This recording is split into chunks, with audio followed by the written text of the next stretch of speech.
Naranasan mo na bang managinip ng ahas? Isa ito sa mga panaginip na kadalasang nakakatakot at nakakagulat, lalo na kung ang ahas ay malaki, agresibo, o tila hahabulin ka. Pero ang tanong ng marami, swerte ba ito o isang babala? Sa video na ito, aalamin natin ang posibleng kahulugan ng panaginip tungkol sa ahas. Una, ang panaginip na nakakita ka ng ahas ay maaaring simbolo ng isang taong hindi mo lubos na mapagkakatiwalaan. Maaaring may tao sa paligid mo na may nakatagong intensyon o hindi tapat. Pangalawa, ang ahas sa panaginip ay maaari ring simbolo ng takot o problema na matagal mo nang iniiwasan. Ipinapakita ng iyong isipan na may sitwasyon na kailangan mong harapin. Kung sa panaginip mo naman ay kinagat ka ng ahas, may mga naniniwala na ito ay isang babala.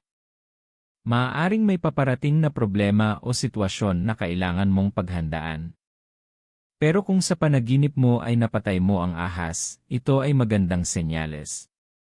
Maaaring ibig sabihin nito ay malalampasan mo ang mga pagsubok o problema na kinakaharap mo sa iyong buhay. May isa pang kahulugan kapag maraming ahas ang nakita mo sa panaginip. Maaaring ito ay simbolo ng maraming stress, takot, o mga taong hindi mo lubos na pinagkakatiwalaan.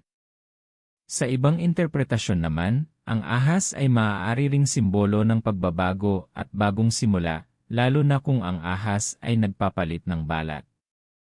Tandaan, ang mga panaginip ay kadalasang sumasalamin sa ating emosyon, iniisip, at mga karanasan sa araw-araw na buhay.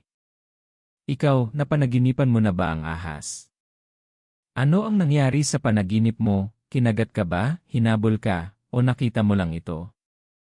I-comment mo sa ibaba ang iyong karanasan at maaaring isa ito sa susunod nating video.